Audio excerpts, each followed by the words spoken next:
Alam ba niyo kung sino nagbabantay sa inyo pagka kayo natutulog sa gabi? Alam ba ninyo kung sino ang nagbabantay sa inyo sa buong magdamag?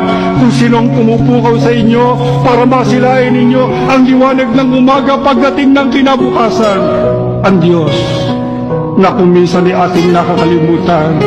Pagkahirap na hirap tayo, sinisisi pa natin siya, inaaglahin ng iba't tinatalikuran, iniiwan ng paglilingkod. Pero ang Diyos mo ang tiyaga, nakamasid sa iglesyang ito, tinitignan niya ang mga mahal niyang mga anak.